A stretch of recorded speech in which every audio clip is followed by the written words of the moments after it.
Morning, everybody. Good morning. Abraham is an important figure for us Christians, and for those of you who don't look like images, don't look, but there's a rather good picture up there of Abraham just about to sacrifice his son, and for Jews and Christians it's Isaac that we understand was in that situation. So do have a quick look at him later on if you would like.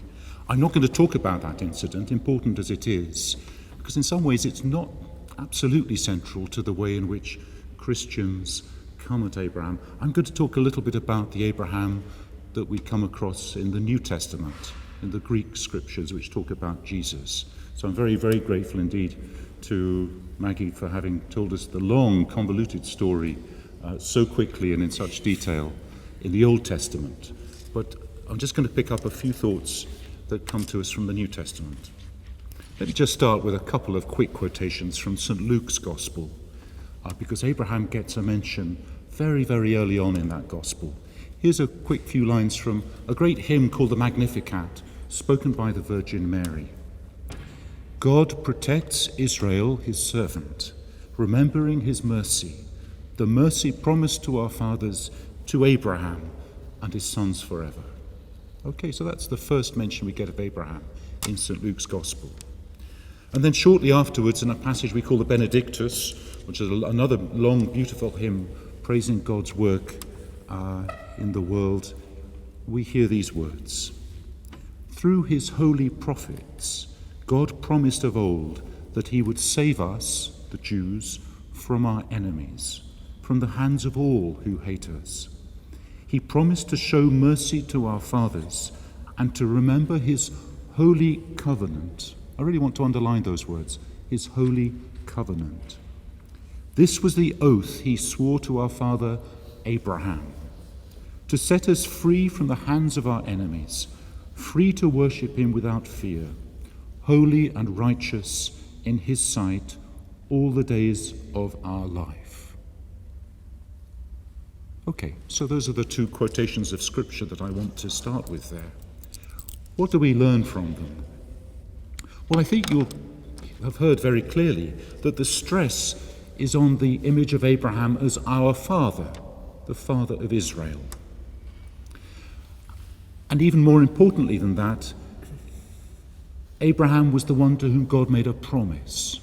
And Israel is the heir to that promise because we, the Jews, I'm not a Jew myself, I'm a Christian, but we, the Jews, God's chosen people, are the heirs of the promise made to Abraham. That promise has consequences down the generations, and now today we are the heirs to the promise. So very importantly, I think, Abraham is not just a prophet. You heard the word prophet there. It's not applied to Abraham in this situation. Abraham is the one to whom a promise has been entrusted. And the promise is the covenant made to the people of Israel. Now, the living question at the time of Jesus' life, because these two quotations from Luke's Gospel are timed just after Jesus' birth. Just after Jesus' birth. Or in fact, before in one case. The Magnificat is spoken before Jesus' birth. The question at this time, I think, for the people of Israel is, how is God going to be faithful to this promise he's made us? Because to remind you, the situation of the Jews at the time of Jesus' birth is catastrophic. They are under Roman occupation. There's a general sense that their religion has been corrupted, that the temple cult, the place where God is worshipped in Jerusalem, is not what it should be. There is not a kind of level of holiness and God consciousness that one would want. So in this situation, how can we talk about a God who is faithful to his promise to Israel, to be with them forever? That's the burning question at the beginning of the New Testament. So this covenant. There are 10 things that you need to know about the covenant, where it comes from, and the history of it. And I'm not going to give you a test afterwards, but see if you can remember these 10 thoughts about the covenant. First of all, the covenant is made with the aim of healing the whole world, reconciling a broken, sinful world to the God who created it and who wants to endow it with goodness. That's the first point. The covenant is made to bring healing to the world. Second point, the covenant is not made with the whole world, it's made with one single people, the people of Israel. Well, that's a rather astonishing thought, isn't it? One would have thought that God's way of healing the world was to make a covenant with the whole of the world. But in fact, the covenant is made with the Jews. And that's a very important, mysterious fact for Christians. Third, it's a covenant that is made in several stages. It's not static once for all. It develops and deepens and grows. So in the first instance, there's actually a kind of proto-covenant made with Noah. But then the fundamental one made with Abraham, renewed with Isaac, Jacob, whose name is changed to Israel, then Moses, very, very important moment, when the prophet Moses receives the law, the Torah, and then a continuing sense of deepening as that goes on. Fourth, it's based, first of all, on God's own promise, God's own word. And God's word is a promise of prosperity, it's a promise of land, it's a promise of fertility. God promises Abraham that his children will be as many as the stars. It's a promise to build Abraham's children into a vast nation. And then you heard it in the Benedictus there. There's a promise to keep Israel free from slavery. And that's really important because Israel is repeatedly dominated by other nations and finds itself in subjection. Who is this God who will free and liberate Israel? That's the burning question, as I've said, at the beginning of the New Testament. In return for that initial divine offer of land and prosperity, God asks the people to obey his law. Okay? That law relates very clearly to God's promise of land and prosperity. You can't separate them. You cannot just treat the Jewish law as a kind of general code of conduct for all human beings. It goes with that history of covenant and liberation given to the people of Israel. And they go together. That's really important for Christians for reasons I'll come to shortly. That's 4 points. Are you still with me? Nearly there. You're doing really well. Fifth, easy but important point, this covenant is meant to be a blessing for the whole world. It's not that Israel are God's favourites. He hasn't chosen them because they are chums. It's because God is going to do something among the people of Israel which will be a light for the whole world. All right, that's the mystery here of the election of one people, the children of Abraham. All right? God heals the world through his interaction with this one group of people. But it doesn't mean that they're his mates and he doesn't care about the rest. That's really important. 6th point. How does the covenant work out in practice? I've told you about how it's sort of structured and how it gets off to a start. But how does it work out in practice? Answer, it is very rocky indeed. It's very rocky, ups and downs, like nobody's business. There are some very good experiences of the covenant, and the one that stands out is King David. He is a fantastic king. God doesn't have favourites, but my goodness, if he was going to have favourites, King David would probably be the one. The Old Testament tells a wonderful story of King David. He is it's the golden age of Israel, the high point of the covenant. But there are other kings too who keep to God's covenant. King Josiah, the last great king of Judea, is a wonderful example of faithfulness to the covenant. And there are a few others who I could talk about. Unfortunately, there are also some very grim pictures. Many kings who are unfaithful to God, under whom idolatry, the worship of foreign gods, is common. And so the covenant is no smooth ride. It's a story of success, but also of infidelity and failure. And the prophets those great men who stand outside the city and judge the king and Israel according to their fidelity to the commandments. They tell a repeated story of Israel's infidelity. The culmination of this rocky covenant story is the famous exile in Babylon. This is our 7th point. Covenant eventually leads to a major crisis in which the elite of the Jewish establishment find themselves taken off to Babylon and forced to live under Gentile rule. It's a very, very painful experience in which they understand that God is still active, God is still with them, but teaching them a very difficult lesson about what the covenant means. The prophets understand, though, that God's anger will not be forever and that God will restore them one day to their home in Israel and restore the temple in Jerusalem. The covenant has not been finished. The covenant continues. God is faithful to his people. And some of the prophecies of the prophet Isaiah tell a beautiful story about a future restoration of Israel. It's a magnificent story of God's fidelity, a magnificent story of reconstruction and a kind of golden age still to come when Israel will be close to God and will be able to worship and serve him in holiness and justice.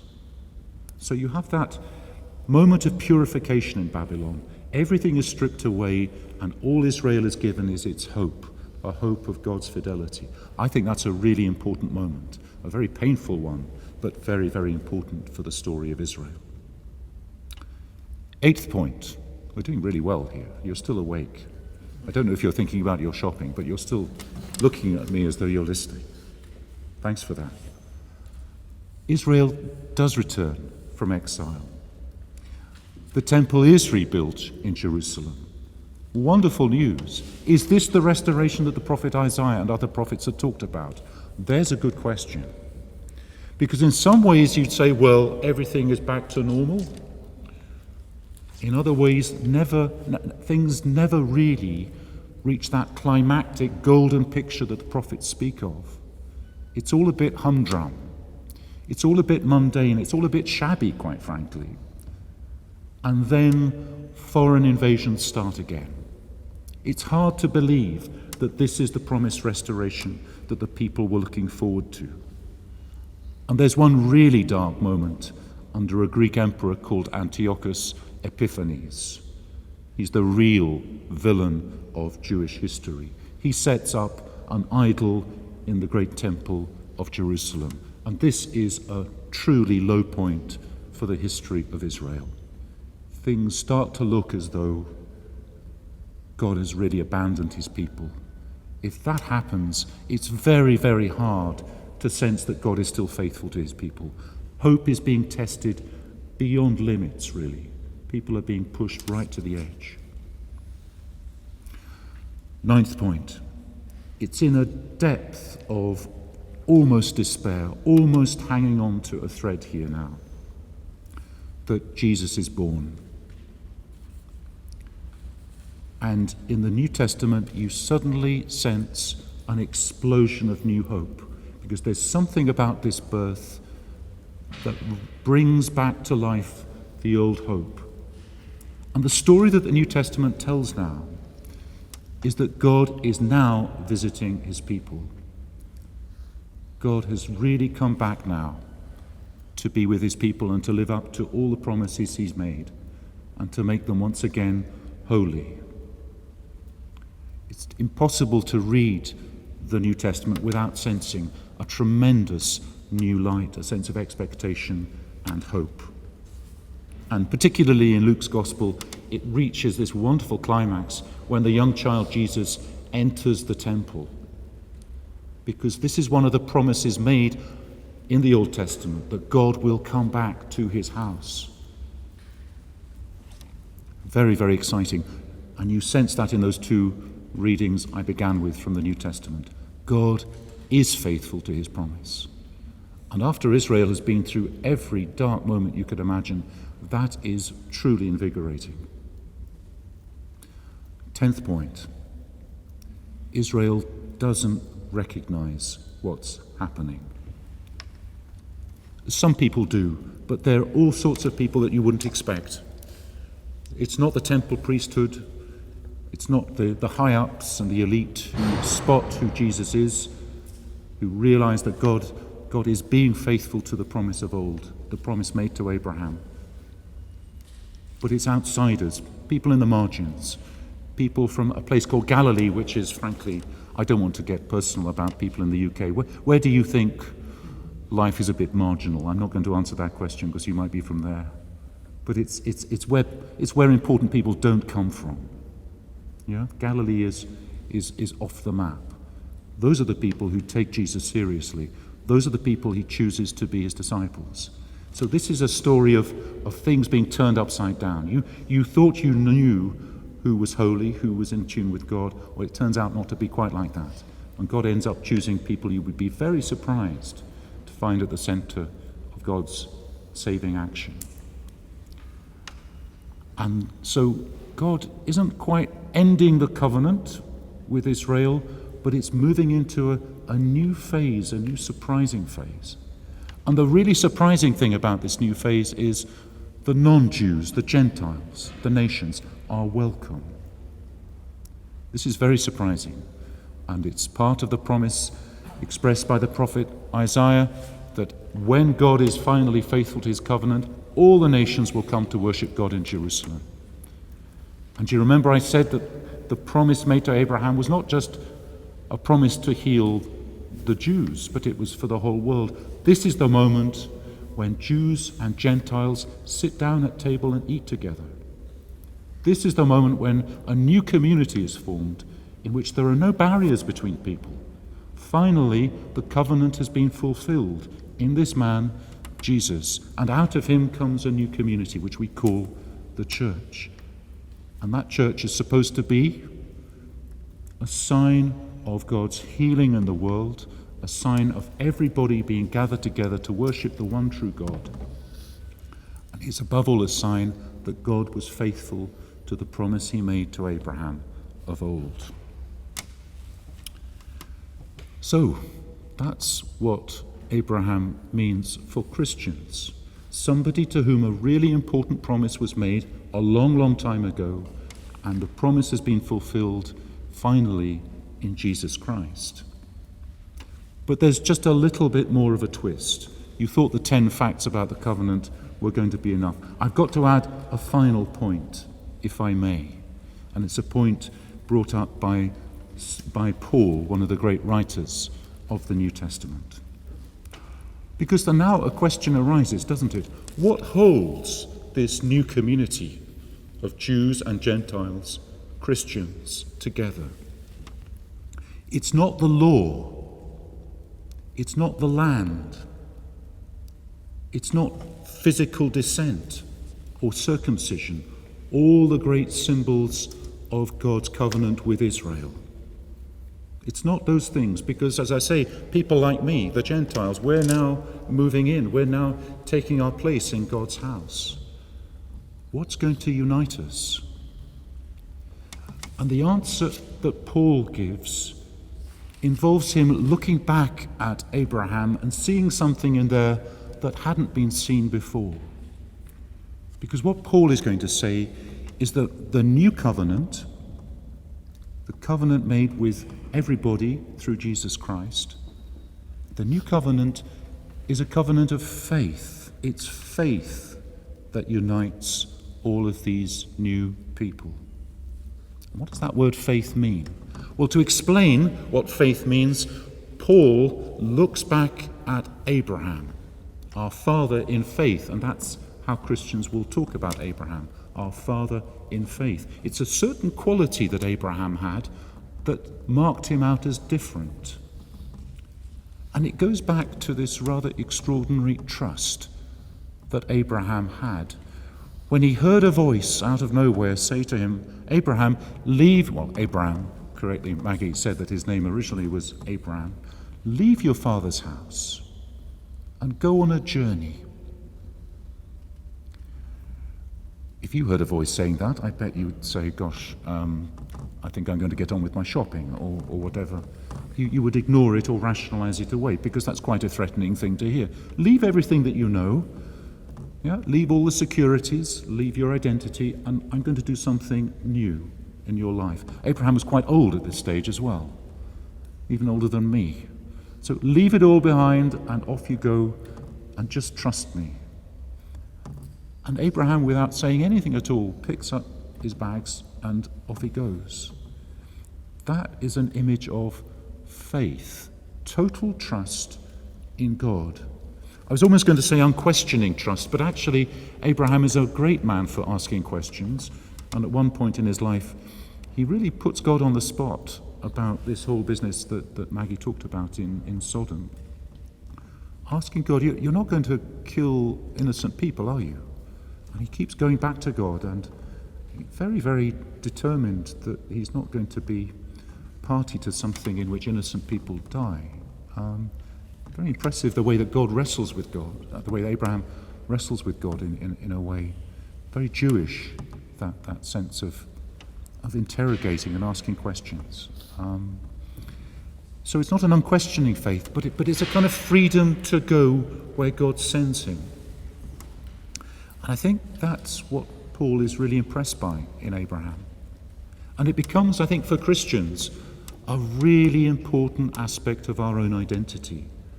We are people, we hope, though we don't always live up to this, who are prepared to go wherever God sends us.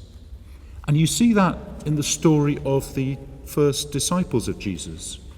Jesus just walks along the Sea of Galilee and says to people he apparently hasn't met before, drop your nets, stop fishing, leave your family and come and follow me. And they do, just like Abraham did. And then at one stage, it's becoming clear that Jesus has got too much work to do in terms of preaching to the people of Israel, so he sends these apostles off. Again, like Abraham, off you go to these towns, preach my message, heal the sick, do all sorts of miracles in my name. And they do. They just trust what Jesus is telling them to do, just like Abraham did. And many Christians throughout history, all sorts of different Christians, Orthodox, Protestant, Catholic, they've all lived that same Abrahamic trust, Abrahamic faith, sensing God calling them to go and do all sorts of strange things in all sorts of different parts of the world, and they just leave everything and off they go. I think for us, Abraham is a sign, a symbol of that availability to God's will, which every Christian is called to live. So there you are. That's Abraham for us. The one to whom the great promise was made, the promise of a covenant fulfilled in Jesus Christ, and a man of faith, a man who was prepared to go off on an adventure, the adventure of faith, and in a very important way, a model for all of us. Thank you.